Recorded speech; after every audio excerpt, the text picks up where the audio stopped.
en los tiempos duros de la dictadura. De hecho, a mi padre trabajaba en Divinco junto con Tucapel Jiménez. Él fue desvinculado ya el año 81 junto con Tucapel Jiménez, junto a una serie de dirigentes nacionales, digamos, de la NEF, presidentes regionales, entre ellos Tucapel Jiménez. Y por tanto yo siempre tengo tengo esa señal, digamos, de los derechos de los trabajadores que mi papá siempre, digamos, la empujó con bastante fuerza. Y de hecho también recuerdo muy fuertemente cuando el día que asesinaron a Tucapel Jiménez y mi papá llega llorando a la casa cuando habían degollado al dirigente sindical Tucapel Jiménez. ¿Trabajó en la dirección del trabajo de tu papá? Sí, y posteriormente después trabajó en la dirección del trabajo. Pero usted tiene apellido también materno, ¿no? Sí, y claro, Gutiérrez. Gutiérrez por parte de mi madre también, mi mamá igual acá, bueno, siempre nosotros vinculados desde niños, digamos, al partido. Yo ingresé a los 13 años a la Juventud Democrática Cristiana y de ahí, digamos, con mi madre también yo la acompañaba a las reuniones clandestinas.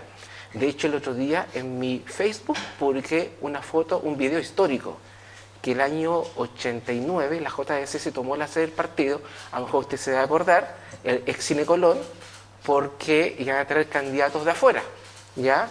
Y ese día, era el 1 de mayo, y el partido, como la sede de la ADC era un ex cine, el Cine Colón, se lo había prestado, digamos, el Sindicato de la Construcción. Y el Sindicato de la Construcción, el presidente, era René Alinco. Entonces él sale reclamando, un joven René Alinco, cómo es posible que la JDC se haya tomado el Cine Colón, porque justamente lo viene a ocupar.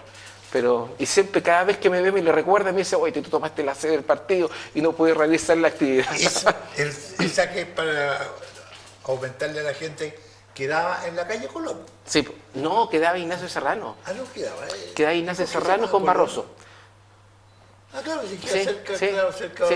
de los pasteles, esto. Sí, y de hecho antes ahí funcionó la discoteca La Pato Lucas. Claro, sí. La Pato Lucas. Ah, yo creí que era la calle Colón, por No, eso se llamaba Colón. Ignacio Serrano. Pero ahora lo recuerdo Sí, bien. al llegar a Barroso. Ya conocemos a Morí. Quedó absolutamente Sí. claro todo su historial. ¿Y volvería a la democracia cristiana o no? Lo A estamos ver, llamando. mire, yo voy a morir de morir cristiano, del punto de vista, digamos, de mis convicciones, de mis fundamentos. Pero creo que hoy día la dirigencia de la democracia cristiana un poco perdió el rumbo. ¿Y la lista 2, cómo le pareció bien o no? En la lista 2, bueno, yo tengo una muy buena impresión de Álvaro Ortiz, ¿ya? Él es de Biobío, ¿no? Él es del Biobío, fue Sí. alcalde de Concepción, yo lo conozco hace muchos años, Álvaro. ¿Y Jorge Díaz estaba también? Y también estaba Jorge Díaz también, que era diputado por el norte. Y fue intendente. Y fue gobernador de Arica.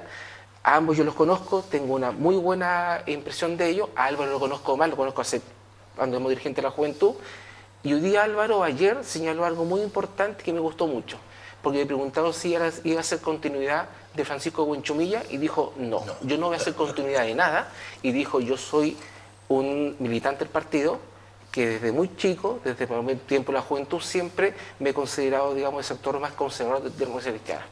Así que me parece, digamos, muy bien. Ojalá que con la presidencia de Álvaro dé un giro en que la democracia cristiana realmente sea un partido de centro, que no esté capturado, digamos, por la izquierda como ha estado en los últimos años, y que de esa manera podamos, ojalá, algún día, si así Dios quiere, poder volver al partido. En este programa estamos haciendo esto. Sí, lo leí en el Mercurio, fíjate, las declaraciones del presidente, recién, ¿no es cierto?, electo el presidente de la democracia cristiana, y hablaba justamente de esa capacidad que quieren recuperar de diálogo, cosa Sí. que es muy, muy sana, no hacer oposición por hacer oposición. Hoy en día uno mira un poco las declaraciones de los distintos parlamentarios principalmente, y en definitiva no hay ninguna propuesta para ahí. Lo que uno encuentra es una oposición por oponerse, pero ¿qué más le ofrecemos al país? Y él planteaba algo distinto, sin tener una ruta clara, pero sí ánimo de diálogo, los proyectos que sean importantes para la ciudadanía, clase media, vamos a apoyarlo. Yo creo que parándose en esa posición, en esa vereda de una oposición constructiva, se agradece mucho, y es el tono, yo creo, que en el diálogo político hace falta hace rato en Chile. Fíjate que en este programa nos estamos caracterizando por decirle vuelvan. Eso lo estamos diciendo a Boris. ¿Sabes que aquí le estábamos diciendo hace un par de días atrás? Oiga, asuma como consejero regional. ¿A quién? A Eduardo Vera. A Eduardo Vera. ¿Ah? Una persona con una capacidad Claro. reconocida. Sí, pues. ¿Ah? ¿Todavía no se resuelve eso? Debería, mañana asume Loreta. Ya. Mañana. Pero ella asume en reemplazo, para que nos están don escuchando, Eligio. de Eligio Montesinos, Eligio que Montesinos. renunció y es actual delegado presidencial Claro. provincial en Aysén. En cambio, ahora tenemos dos personas que fueron. Una que ganó por la mayoría de votos, Omar Muñoz, que quedó trabajando en el gobierno. Sí. Después viene Andrea Andrea Ponce, que venía a la continuidad, Sí. y hoy día es Seremi de Justicia.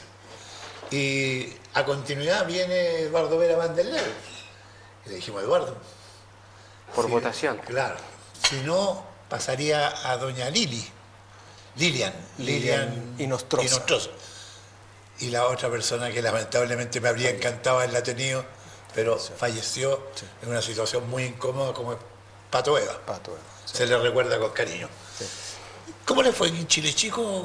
Bien, ¿Usted bien, está- bien, bien. Usted sabe que yo estoy Coyhai, que Chile Chico, Sí. estoy medio Porque yo transhumante. pensaba que andaba en las cerezas, tú. No, pues la cereza es la cosecha en el mes de enero, diciembre, enero. ya. Andábamos en la cosecha de la uva para hacer vino. El vino más austral del mundo. En los vinos más australes del mundo. Así que ahí estuvimos acompañando en la cosecha de cereza. Esta es la quinta vendimia, Rocco, que se hace en este predio en Vallajara. Un vino que se lanzó al mercado, es un trabajo que se hace con una compañía nacional, que es Viña Ventisquero, y que es un vino de excelente calidad. Se lanzó el 2024 en diciembre. ¿Y se hace completo acá? No, se hace la producción, es local, se hace la cosecha de la uva y se traslada a la zona central, a las bodegas de Viña Ventisquero, donde se hace, digamos, todo el proceso de vitivinicultura en la bodega que se habla. ¿Y ese proceso significa que no se hace aquí porque la energía es muy cara? No, porque principalmente las instalaciones que se requieren para sacar un producto de alta calidad, al día de hoy, bodegas que son de excelente calidad. La pipa añeja. Pero no es solamente pipa, Rocco, porque el vino es más que moler la uva y hacer jugo. Hay procesos de fermentación, ¿no es cierto?, la maduración de los vinos, las mezclas también que se hacen de los vinos. Y eso requiere una tecnología que al día de hoy, si bien uno pudiese desarrollar en la región, lo que también debemos reconocer que aún la superficie de viña es muy pequeña. Entonces, para que eso suceda, debemos crecer en términos de superficie, también ver si es viable crecer en términos de superficie, pues no nos vaya a pasar lo que nos sucedió con la cereza. Y te doy el ejemplo súper gráfico. Nosotros tuvimos en algún minuto 250, 260 hectáreas de cereza en el Valle de Chile Chico. Se instalaron líneas de producción para seleccionar la fruta. Pero esas líneas de proceso, el packing, funcionan en la zona central, pero son rotativas a lo largo del año con distinta, hubo un accidente, pero son detalles. Sí. Oye, Estamos en vivo. Pero el celular no se mojó. No, Eso es lo Pero importante. la inteligencia artificial Empezó a hablar nombrar, de Chile digamos, Chico. Chico. Sí. Qué impresionante. Sí. Pero, sigan conversando, Sí. ¿no? Bueno, Sigan y conversando. para contarle, tenía estas líneas de packing, al final del día se subutilizaban, porque en la zona central hacen cosecha de uva, de manzana, de carozo, en fin, cereza y distintos productos. Entonces se van cambiando estas líneas de producción y así se utilizan gran parte del año. Dicho eso, es un tremendo desafío ya producir en la logístico no menor, y al día de hoy hay un par de emprendimientos, ¿no es cierto?, en la comuna de Chile Chico, en el Valle de Chile Chico, en el Valle de Vallajara, que uno debe celebrar y reconocer. Y además mañana, Rocco, hay actividad que está organizando el Ministerio de Agricultura. Aprovechamos de mandarle un cariñoso saludo al Ceremi de Agricultura, don Jordi Sea, quienes van a estar con los equipos del Servicio Agrícola y Ganadero, ¿no es cierto?, con los equipos del INIA Tamelaique, también con productores locales, donde van a desarrollar un seminario que habla de la denominación de origen. Tremendamente importante para ir marcando presencia territorial de las viñas, de los vinos que se producen o los que se van a llegar a producir en Chile Chico, y que en definitiva son los vinos más australes del mundo. Y no solo el hecho de la latitud, Rocco, es lo relevante, sino que cuando hablas con con enólogos, plantean que los vinos que principalmente son de cepas blancas, Sauvignon Blanc, Chardonnay y también en tinto Pinot Noir, son vinos de excelente calidad. Así que un nuevo producto que nace en la región de Aysén, que hay que apoyar, que hay que cuidar y que tenga un próspero futuro. Estaría claro que si va a Chile Chico y no tomo vino, ¿para qué vino? ¿Para qué vino? ¿Estuvo bueno el relleno que me planteo, no? Muy Sí, bueno. sí. Sí, un relleno así como en la radio. Claro. Y después uno le dice, vamos a un tema musical. Sí. Aprovechamos de saludar hoy día a todos los locutores, porque Sí, el día día de los locutores. Usted fue locutor también por Rocco, ¿no? Todos los días. Todos los días. Lo En que la pasa- radio. Lo que pasa, sí, mucho tiempo. Mucho tiempo. Lo que pasa es que hoy día comentaba el tema del locutor. Que esta herramienta, que tenemos aquí, que tienes tú y que tienes tú, es muy peligrosa. Es verdad. Hay que saberla trabajar. Hay que saber trabajar. Hay que investigar para Sí. informar, porque en realidad puede ser muy complicado. Oye, con respecto a ese tema que tú tocabas, digamos, del tema de la producción acá del vino, a mí me tocó, la verdad, yo trabajé muchos años en el departamento de cooperativa en Santiago y hay experiencias bastante buenas respecto de cooperativas que se dedican al vino, ¿ya? Tanto, digamos, en el norte como también en la zona central. Y son experiencias bastante, digamos, enriquecedoras, ¿ya? No solamente por el tema, digamos, del modelo de negocios que es la cooperativa, que es bastante atractivo, que quizá aquí no se da mucho en la región, pero que en definitiva la sumatoria de esfuerzos de la asociatividad respecto económica, de gente que se asocia por un proyecto, va llegando y va generando una empresa que cada día puede ser más potente. ¿Se puede levantar las cooperativas? Exactamente. El mejor ejemplo de cooperativa en Chile es Colum. Colum, Que son Capel. más de 750 cooperados.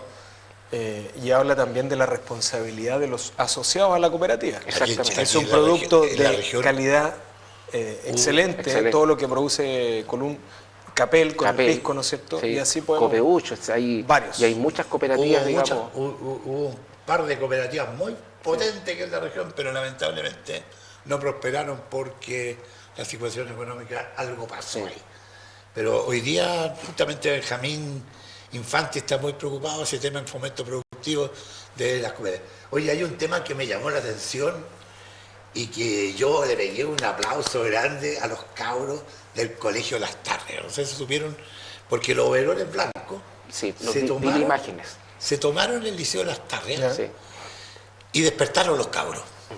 Y el inspector o una persona pescó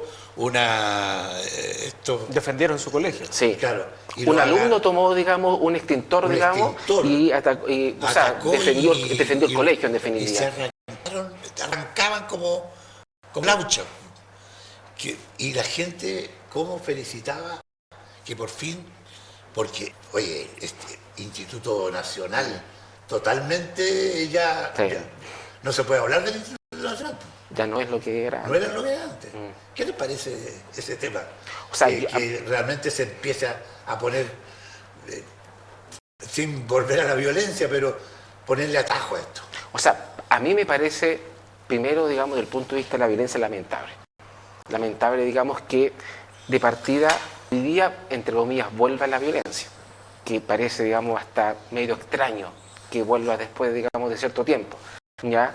Yo creo que los colegios, justamente, y también lo que pasó también en la Universidad Austral, Y en todos los y en establecimientos. todos, ¿verdad? o sea, y en el fondo los centros de estudios deben ser centros, digamos, de debate, de conversación, de poder cambiar ideas, en donde en estos liceos, en las universidades, especialmente en los centros de alumnos, puedan nacer nuevos liderazgos, los futuros líderes del futuro, ¿ya?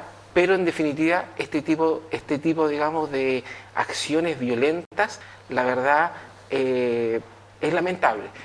Pero por otro lado también el hecho de ver alumnos que ellos mismos están cansados, digamos, respecto de la violencia en sus colegios y que además ellos ven cómo poco a poco el nivel educacional en sus propios colegios va bajando, ellos mismos salen a defender, digamos, el proyecto educacional y eso me parece bien. Y en ese aspecto creo, digamos, que hay esperanza. Era para aplauso. Sí, era un aplauso y condenar la violencia, venga de donde venga Rocco. Yo creo que aquí está operando una lógica, diría yo, de sentido común. Porque hemos pasado por un periodo bastante crítico en los últimos años en Chile, mucha violencia que se ha tomado las calles, se ha tomado la zona norte, se ha tomado el Congreso. La violencia verbal, la violencia política también genera un tono que al final del día no contribuye. Como que eso al día de hoy se está retomando y es bueno que los alumnos pongan atajo. Detrás de los alumnos hay familia que con mucho esfuerzo mandan, ¿no es cierto?, a su hijo a estudiar, establecimientos educacionales, básica, media, universitarios, ya mencionaba lo de la ministra de Ciencia y Tecnología, y que yo voy a aprovechar también el medio, Rocco, de hacer el punto que el Partido Comunista, el Frente Amplio, relativizan justamente esto. Cuando plantean de que de alguna manera pudiese estar justificado acciones como esta, cuando lo que se requiere es tener condena justamente en estos hechos de violencia. Porque no hay nada que justifique Ellos eso. dijeron Nada. que era un hecho aislado. No hay nada que justifique la violencia cuando tenemos un país que nos caracterizamos desde el retorno a la democracia con una capacidad de diálogo, donde tenemos que retomar justamente esa capacidad de diálogo, donde las universidades son centros de estudio, ¿no es cierto?, centros de pensamiento, donde la deliberación es parte natural del proceso universal de una universidad. Lo mismo esperamos que en nuestras universidades en la región, Universidad de Aysén y también la Universidad Austral, se den esos espacios, son muy legítimos. Yo no voy a confrontar a alguien con violencia por opinar distinto. Se habrá limpiado un poco de la Universidad de Aysén, porque vemos un cambio total en estos últimos años. No sé si has tenido la oportunidad de hablar con su actual rector, que fue de la Universidad Austral, con Prieto, que hizo una limpieza total, porque llegó un tiempo en la universidad, era algo realmente politizado casi a su totalidad. Absolutamente, Rocco, y eso es lamentable porque al final del día uno lo que quiere es que en la universidad existan distintas, o exista la libertad de pensamiento, ¿sí?, que eso es parte de cualquier nación que abraza las democracias. ¿Tú dónde estudiaste, en la Austral? En la Universidad Austral en Valdivia. Casi todos los que están en esta mesa, tú estuviste en Santiago. En Santiago, sí. Sí. Es que generalmente la gente de acá del sur se iba a la Austral o a Temuco. Claro. La gran mayoría. Y ahora en la Universidad de Aysén se puso de acuerdo con la Universidad Austral y va a ocupar esos espacios. Los recintos que están en camino, claro, en el sector Coyhaique bajo, al lado de la Escuela y Agrícola. se viene la construcción de su nuevo edificio. Sí. ¿Aulario? ¿Ah? Aulario, edificio Aulario de la Universidad de Aysén. Yo coincidí acá con el colega. Acá lo que no se puede hacer es relativizar, ¿ya? Y eso porque en definitiva uno puede tener tener un parecer distinto respecto de alguna situación o de alguna situación de fondo, ¿ya? Y cuando se dice es que hay que entender la situación porque hay algunas situaciones que quizás los estudiantes no. Yo creo, digamos, que acá hay que condenar, pero 100% los hechos de violencia. Habrá tiempo posteriormente para hablar los temas de fondo y que pueden ser muy atendibles respecto, digamos, a la situación de fondo, que quizás algunos piensan que eso pudiese haber llevado por un tema de beca, etcétera. Pero lo que no se puede hacer es, digamos, actuar como se hizo y además intentar justificar lo que se hizo. Y que parece que nos quedamos nosotros en los titulares. Estaba leyendo hace poco y después leí completo el artículo en que el presidente actual, que lleva 30 y tantos días, invitó a 72 compañeros de la universidad a la Moneda, y automáticamente el Partido Socialista ataca ese tema, sin saber la lectura completa, ¿no? ¿Qué opinas tú sobre eso? Mira, es lo que yo decía hace un minuto. Hoy en día hay una fracción de la oposición que al final del día todo lo encuentra malo, todo lo va a criticar, pero Ayatola. haya todo malo. Haya todas las cosas malas. Haya todas las cosas malas. Y la verdad, Rocco, es que justamente lo que se pide son propuestas. Y aquí yo voy a citar, por ejemplo, a Óscar Landerreche. Lo escuché ayer en Radio Duna. No vamos a decir que es un hombre de derecha, No, pero en ningún caso, pero es una da gusto persona, escucharlo. da gusto escucharlo, que tiene propuestas claras y hace crítica justamente en esta línea. Dice, oye, ¿vamos a oponernos a todo? ¿Qué dicen los centros de pensamiento de izquierda? ¿Qué dicen los partidos de centro izquierda? ¿Dónde están las propuestas? Porque una cosa es oponerse en el Congreso y otra distinta es plantearle a la ciudadanía, nosotros planteamos como alternativa A, B o C. Oponerse por oponerse. ¿Cómo seduces a la ciudadanía con un proyecto político, con un proyecto país? Dicho eso, y entrando en materia directamente a las críticas que ha recibido el presidente José Antonio Kast por esta cena en La Moneda, me tomo de otros comentarios de Mochati en Bio Bio. Dicen, oye, pero si el hombre pagó con sus recursos, con sus dineros... Y lo invitó a su casa. Claro, lo invitó a su casa. Y dice, 2 pasos para atrás. ¿Qué pasaba con el presidente Lagos? ¿Qué pasaba con la presidenta Bachelet? Se arrendaban las casas. Las casas que ellos tenían se arrendaban. Los únicos, y el presidente Elwin igual. Los únicos presidentes que vivieron en su residencia durante toda la vida fue Frei y Piñera. Y Elwin. ¿Elwin también? Sí. Ya, 3 presidentes.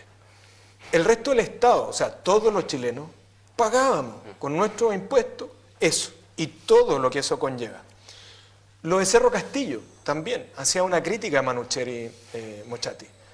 Bueno, y todas las comidas y todas las cosas, porque si nos vamos a poner para el que es de derecha, porque yo soy de izquierda, o viceversa, no, tenemos que mantener una sola línea. Está bien, los parlamentarios tienen que justamente ejercer su rol fiscalizador, pero esa fiscalización no puede ser por el color político. Entonces, al final del día es pura chimuchina, Rocco, y en realidad al día de hoy los temas importantes que nos interesan a todos los chilenos es seguridad, crecimiento, el tema energético también es un gran tema país que al día de hoy nos ha golpeado muy fuerte. Esos son los temas, la educación, vivienda, recursos del Estado. Sí, dejemos a Boris sobre este tema. Mire, yo, si bien considero, digamos, de que muchas veces se trata, digamos, saltar de alguna situación, algún error, y que tratar, digamos, de que sea como titular nacional el llevar toda la Contraloría, que me parece bien, ya, como por ejemplo el llevado que la primera dama no había ocupado un gorro. Yo creo que a veces hay cosas que me parecen mucho, pero también creo, digamos, que también hay un punto, ¿ya? Respecto a la utilización, digamos, de bienes fiscales en temas, digamos, de cosas, de situaciones personales. Porque acá no solamente se trata, digamos, del menú, se trata también, digamos, de los garzones, se trata también de la utilización de un bien público fiscal, ¿ya? Será la Contraloría, digamos, la que va a determinar. Por eso, digamos, envió un requerimiento, digamos, como lo hace a cualquier servicio público, pidiéndole los antecedentes, ¿ya? Yo, la verdad, creo que desde el punto de vista comunicacional es un error. Desde el punto de vista comunicacional es un error del gobierno haber hecho esa actividad justamente cuando estamos a puertas, por ejemplo, que mañana se va a anunciar la ley miscelánea, digamos, que justamente de la reconstrucción nacional y que se quiere establecer, digamos, de que estamos en un tema de austeridad económica, ¿ya? Desde el punto de vista comunicacional creo que es un error, ¿ya? Pero también creo que pasar yendo a la Contraloría o que sea tema nacional o que sea noticia titular respecto de todos los días, respecto de cualquier actividad que haga el gobierno, la verdad no me parece sano, ¿ya? Independientemente, digamos, que tienen todas las facultades, digamos, de recurrir al órgano contralor que está establecido por ley, y el órgano tendrá sus facultades y tendrá que dirimir o señalar, digamos, si es que hubo o no hubo alguna contravención. Cerrando este tema, ¿qué opina? Coincido, mira, en definitiva, lo que nos asiste el día de hoy, mañana va a haber cadena nacional, el presidente hace un anuncio, viene una discusión importante de esta ley miscelánea de reconstrucción nacional, hay temas económicos que son relevantes e importantes para el país.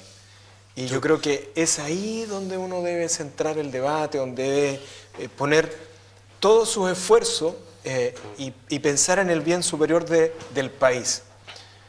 Al día de hoy el desarrollo económico del país es importante. Vimos el primer mes de instalación del gobierno donde hubo una apuesta importante de inversión económica. Se notó sustantivamente cuando uno miraba en los diarios cómo se impulsó la inversión en los primeros días. Son señales políticas que dan tranquilidad al sector privado. Tenemos una discusión en el Congreso que debiera partir mañana, que algunos hablan de que debiera estar antes de septiembre.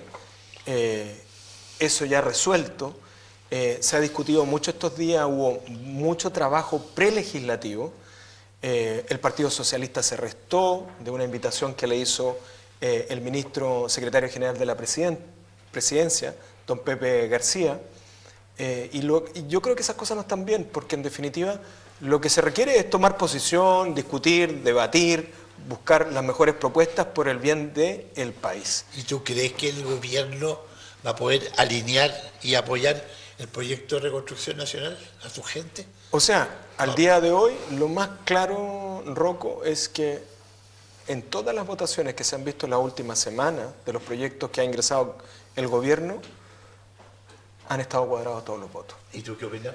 Yo creo que... ¿Conoces el tema? Sí, a ver, yo creo, digamos, hoy día se reunió el ministro con la bancada, tengo entendido, digamos, del PPD, ¿ya? Y creo que hubo una muy buena recepción por parte del gobierno y también por parte de esa bancada. E inclusive se dice, digamos, que podía quizás haber un retraso en el ingreso de la ley justamente para hacer algunos cambios que está pidiendo la oposición. Y eso, la verdad, es bueno porque en el fondo se entra a conversar. Ya se entra a conversar respecto, digamos, de situaciones que, en definitiva, quizás al oficialismo, digamos, no le parece, perdón, a la oposición no le parece, pero que el oficialismo está dispuesto, digamos, a conversarla, quizás modificarla o eliminarla o sacarla de ese proyecto de ley, ¿ya? Yo creo que aquí lo importante siempre, digamos, es conversar, ¿ya? Y no tratar, digamos, de cerrar las puertas por sí. Y en definitiva, eso es lo importante, digamos, de que el proyecto, digamos, de reconstrucción nacional, como se le ha denominado, ley miscelánea, ojalá también tenga algo también para la región igual.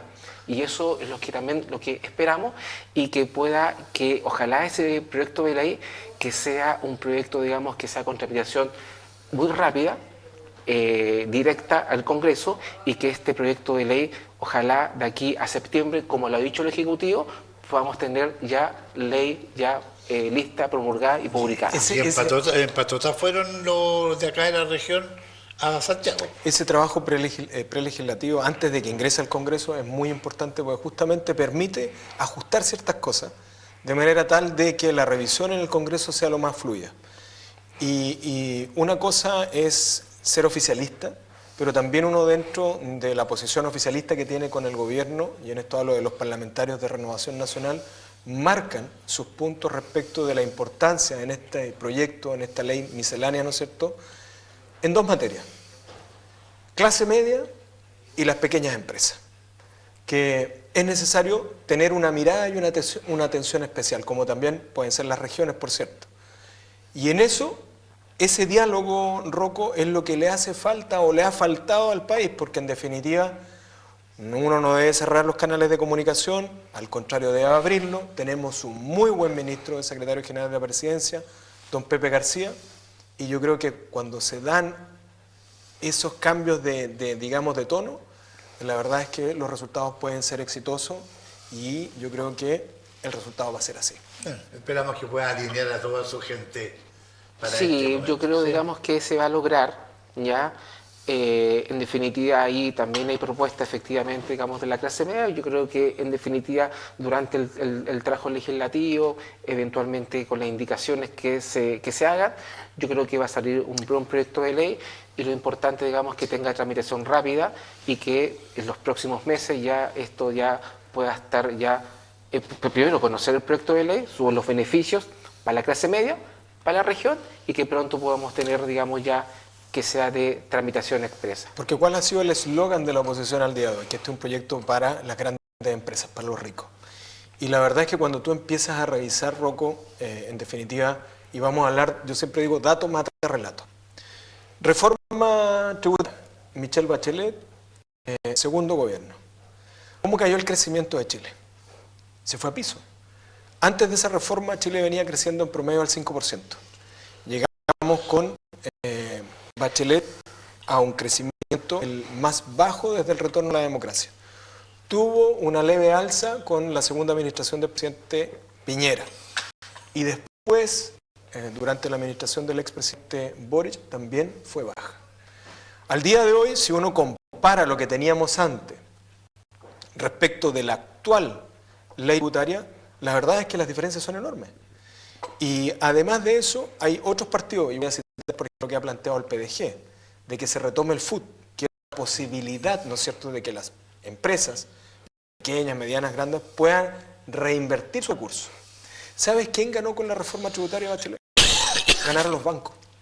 Los bancos son los que ganaron, porque en definitiva eso te obliga a ir a tocarle la puerta al banco y decirle, préstame plata, tú pagas, ¿no es cierto?, un costo financiero, el costo del dinero por haber pedido esos recursos, porque la ley al día de hoy no entrega facilidades, flexibilidades que con tus propias habilidades las puedas reinvertir. Entonces yo creo que también esas cosas hay que mirarlas con atención, tener una mirada no sesgada, sino que bastante amplia. Uno cuando mira estas cosas debe mirar periodos y ciclos largos, 20, 30 años, y ver cómo se ha ido comportando justamente el desarrollo de una ley que fue aprobada. Si requiere modificaciones, fantástico, en beneficio del país. Cerremos el tema. Bueno, ojalá que Y pronto... aunque me quedé muy contento con la respuesta que diste tú anterior, de este error comunicacional. Sí. Ahí, claro, de Sí. repente se falla Yo creo que la verdad no es lo que uno quiera, pero también a veces lo demás viene, digamos, del propio gobierno. Y la verdad, para ser sincero, este gobierno, la verdad, ha tenido los primeros meses muchos errores comunicacionales. Lo que es lamentable porque en definitiva no ha podido desarrollar, digamos, todo lo que es su propuesta, ¿ya? Sumado a eso, digamos, que hoy día no hay oposición, ya no existe oposición y recién se está tratando, digamos, como de poder, digamos, rearmar, digamos, la oposición. Pero han existido efectivamente errores comunicacionales, ¿ya? Que para qué lo vamos a tapar si todos sabemos respecto al desempeño, digamos, de la vocera, respecto a lo que pasó, digamos, con el Ministerio de Seguridad, ¿ya? Y ojalá que ese tipo de cosas, digamos, en la medida que se vaya avanzando sean las menos y que podamos hablar no tanto, digamos, de algunos detalles que para algunos lo pueden aumentar, que para algunos puede ser importante, sino empecemos a hablar, digamos, de los temas que realmente son importantes para el país y también para la región. Y para quienes nos escuchan en radio, porque a las 8 de la mañana se vuelve a retransmitir este programa en Radio Coyhaique. Estamos con Boris Ortega, independiente, ex de Poeta Llano, y Raúl Rudolfi, Renovación Nacional, ya no presidente, ya no. A un presidente. A un presidente. A un presidente. Viene Rocagliolo, ¿no? Francisco viene a partir de 21, 22 de abril, cuando se hace, digamos, una transición. Hay un consejo regional, hay una acción formal que hay que cumplir, así que va a ser por esos días. De ahí en adelante, Francisco... ¿Y usted va a estar también dentro de la directiva? No, yo estoy en Coyhaique, como presidente de la comuna del Coyhaique. Ah, presidente de la comuna de Coyhaique y del señor Presidente de la región. de la región. ¿Sabes que leí hoy día un artículo? No es un artículo, es una información de que hay 16 seremis que se tuvieron que ir para la casa del gobierno de Cas. Mira.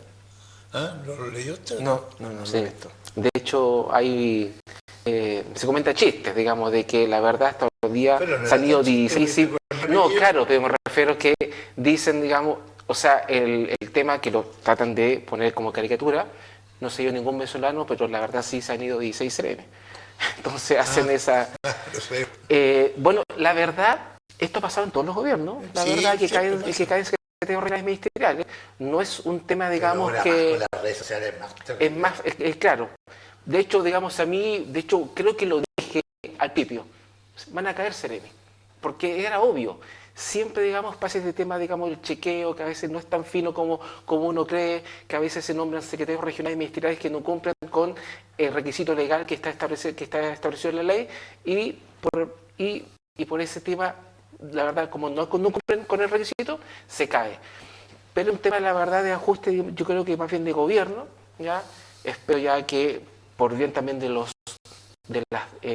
administraciones regionales, ese tema ya empiece a quedar atrás y se empiece nuevamente con la administración ya y en todas las regiones a tener una mejor, digamos, administración en ese aspecto. Pero ese tema lo hemos tenido en la región, ¿no? No hemos tenido tema en la región Roco y la verdad es que Se pasó bien al rastrillo, ahí están el colador. Están los 20 CRM ya instalados en la región de Aysén, trabajando, los delegados presidenciales provinciales, delegada presidencial regional, que de hecho sea de paso está en Santiago, en reuniones con ministros de Estado y justamente revisando las materias, porque aquí hay roles que cumplir dentro de la estructura de gobierno y dentro de lo que son las autoridades que representan a la ciudadanía.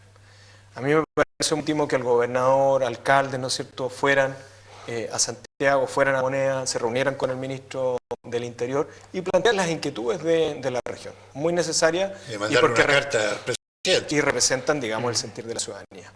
Y el gobierno, en virtud de aquello, debe proponer las soluciones o las medidas de acción para justamente disminuir el impacto, y no le hemos dado el cuerpo nosotros, del alza de los combustibles, ¿no es cierto?, que es una cuestión que es posible y es innegable que no nos va a afectar. ¿Hoy día subieron o mañana? Mañana suben. Mañana jueves. Mañana suben. 35 pesos. Entonces, bueno, en ese rol el gobierno, desde la región de Aysén, plantea a las autoridades nacionales también propuestas de solución. Este trabajo desde el nivel central con sus regiones, este trabajo conjunto de ministros con delegada presidencial regional, y lo que esperamos que se logren propuestas concretas de solución a las necesidades de la ciudadanía que fueron planteadas en su minuto por las autoridades que estuvieron en Santiago. Y nuestro gobernador anda en Brasil. En Brasil. Con algunos empresarios también. ¿Promoción turística? La idea principal, hay una promoción, una feria, pero la idea principal es entusiasmar a una aérea brasileña, ¿ya?, para que aterrice desde Brasil directamente a Balmaceda. Bien. Eso es la pega que tiene junto con Cernatur. Si todo anda bien, debiéramos estar operando el aeropuerto de Balmaceda a fines de este año, sí, 2026. Sí, en agosto, dicen. Sí, dentro de este año. Qué interesante tenerlo, Boris, porque tengo mucho aprecio de tu trayectoria de tu padre, por supuesto, que tuve el placer de conocer. Oye, tenía una preguntita, y ¿se debe ampliar la política de escuelas protegidas a las universidades como revisión de mochilas e inhabilidad para acceder a la gratuidad? A ver, yo tengo entendido, digamos, que... A ver, yo creo que el tema de la gratuidad respecto a personas, digamos, que puedan ejercer acciones de violencia, yo estoy de acuerdo. El tema, digamos, que va a ser muy difícil, la verdad, poder fiscalizar ese tema, y no solamente poder fiscalizarlo, poder llegar con algún persona responsable. Yo creo que independientemente, digamos, que se puede avanzar en esos temas para que sea como más bien una medida, digamos, de presión para que eso no se realice, para que la violencia no llegue, digamos, a este tipo, digamos, de escalamiento. Pero yo creo que, en definitiva, yo creo que hay que trabajar un poco más respecto de los colegios, digamos, más abajo, respecto a la necesidad del diálogo, ¿ya? Y tratar, digamos, como pasó también en el colegio Las Tarrias, en que otros alumnos aíslen también a las personas que puedan hacer algún acto de violencia.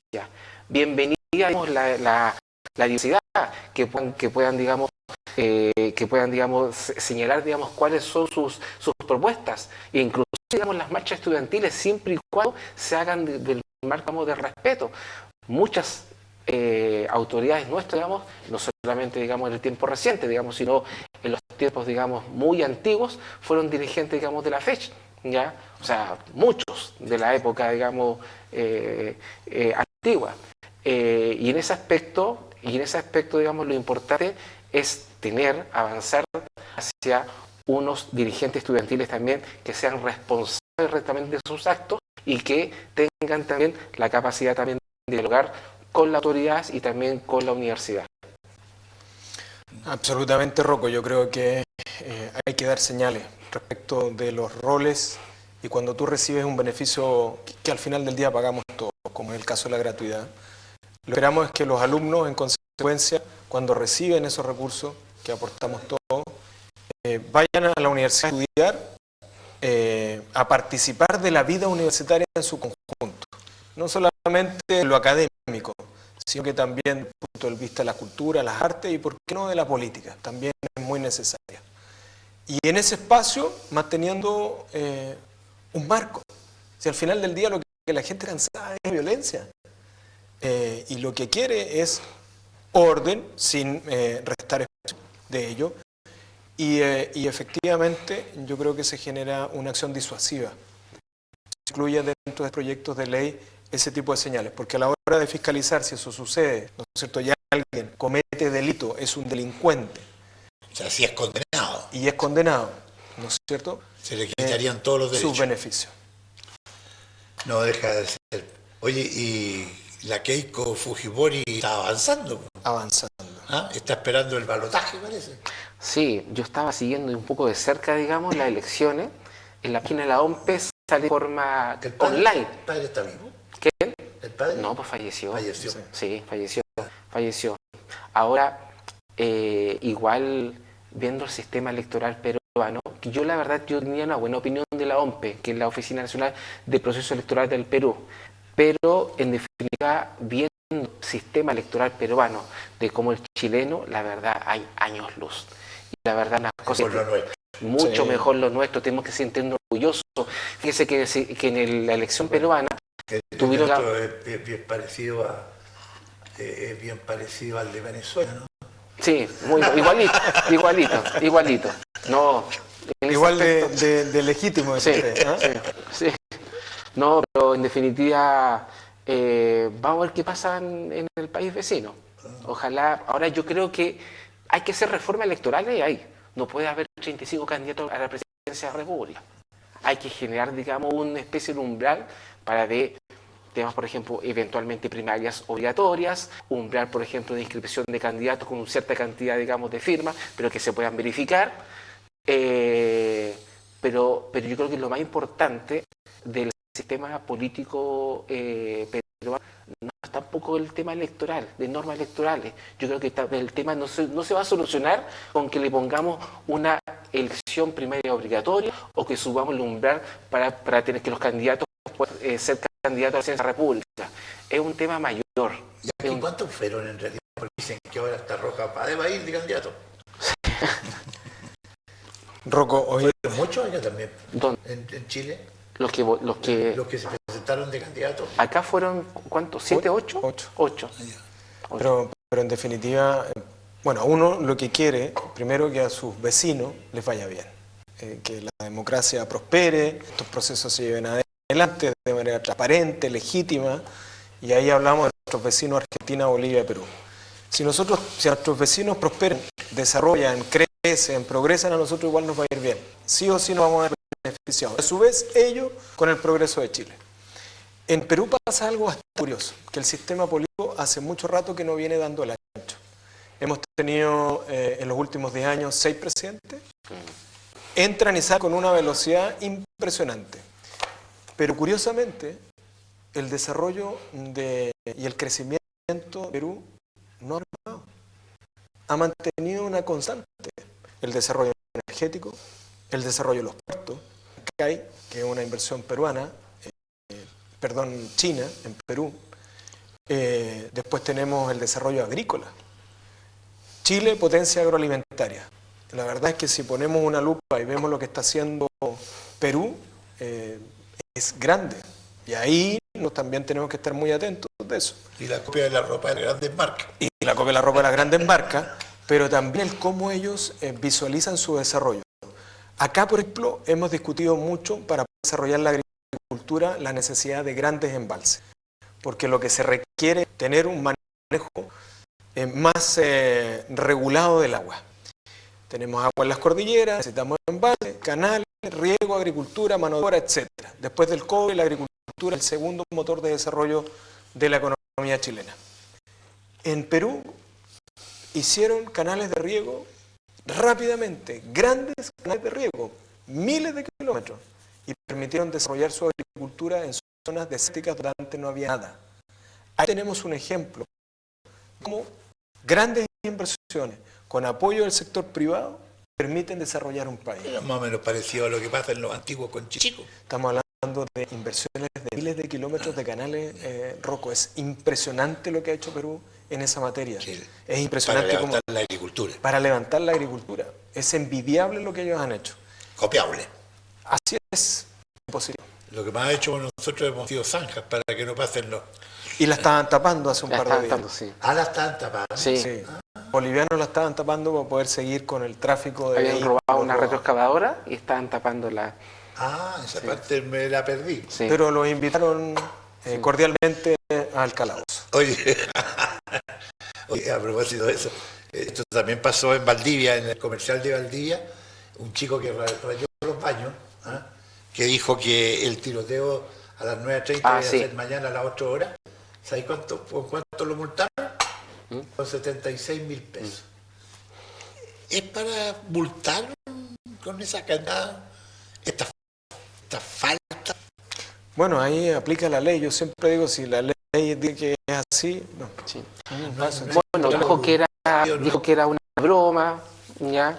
Pero yo creo que también un tema de educación. Yo creo que este tipo de bromas, especialmente en esta, digamos, situación, lo que pasó en Calama, lo que pasó en nuestros colegios, hay que tratar, digamos, de erradicarla. Nosotros teníamos otro tipo de, digamos... Yo me robaba el libro de clase y la campana. Ya. Porque yo soy presidente del centro de alumnos, entonces la pega máxima era robarse la campana y los libros de clase. Eso ya era la maldad. Eso era grave, Roberto. Sí. Más que grave. Nosotros jugábamos a rinraja. Jugamos a rinraja. Bueno, llegó el momento de despedirnos porque conversamos en diálogo regional. Te quería agradecerte tu presencia. Muchas gracias. Y no es la primera vez, tendrá muchas veces. Cuando me inviten, y te invitamos, te llamamos. Sí. Yo pensé que nos iba a contar un poco, digamos, de la copucha renuncia del alcalde de Santiago a Renovación Nacional. De RN. Sí. Lo comentamos en unos programas atrás. Sí. Deporte dijo, Sí. hasta este borde llegó. Hasta aquí llego. Pero Mira, ¿es justificable? el alcalde Mario Desbordes, que militante histórico de Renovación Nacional, gran dirigente político, ministro de Estado, alcalde, expresidente, parlamentario, ¿no es cierto? Es una persona que, claro, en su legítimo derecho toma una decisión, se margina de Renovación Nacional, y veremos qué aventura política emprende Mario Desbordes de aquí a un par de años más.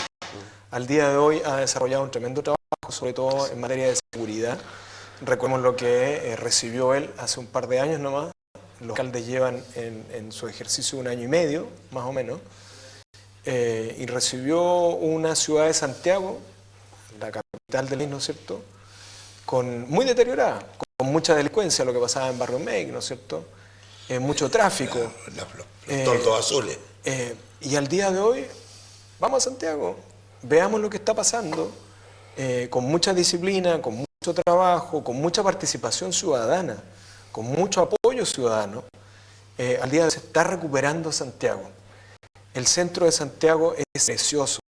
Mostramos hace un par de días, Mario, en esa zona donde está la Sociedad Nacional de Agricultura. Tenemos varios palacios en ese sector que es precioso. El centro cívico de nuestra capital en Chile se está recuperando y eso es muy lindo. Yo viví 28 años en Santiago y la verdad, antes, cuando yo recién llegué a Santiago, uno salía a la Alameda completamente seguro. Sabía que no me iba a pasar nada si estaba en la Alameda. Y la verdad, hace un tiempo a esta parte, salir a Santiago en la noche es muy peligroso. Sí. Y bueno, llega hasta las 6, 7 de la tarde y exactamente. se fondea nomás. Sí. Aquí voy a retirado también a Eduardo Frei con todo lo que le hizo a la democracia cristiana.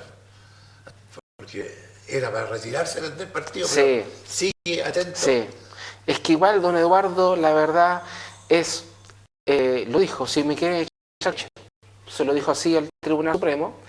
Tribunal Supremo que a todo esto, digamos, su presidenta era la directora jurídica de la alcaldesa de Santiago. Entonces, nosotros estamos ya, el Tribunal Supremo se encontraba ya, por así decirlo, por así decirlo, se encontraba, digamos, como desde el Partido Junta, se encontraba, digamos, como intervenido. Un minuto para despedirse. Muchas gracias, ya, muy amable por la invitación. Gracias también a todas las personas que nos escuchan, ya. Este radioemisor y además canal de televisión histórico, ya, muchos años también, viene también del año 99 28 años vamos a cumplir. 28 años. Muchas gracias también, una conversación bastante buena, agradable también, y además coincidimos en muchos puntos. Y de hecho, en alguna oportunidad siempre se dijo que la democracia cristiana con Renovación Nacional iban a confluir en una alianza. En alguna oportunidad se señaló eso. Sí. Vuelva. Oye, Rocco, yo siempre agradecido de este espacio, el diálogo, Boris también. Tercera semana ya. Tercera semana, y la verdad es que felicitarte, Rocco, el programa. La verdad es que la audiencia que está teniendo es buenísima. Con café inquieto. Y claro, Café inquieto, estamos sí. muy inquietos. Y la verdad es que es agradable poder conversar de una manera fraterna, sincera, puntos de los cuales uno puede estar de acuerdo o no. Regional,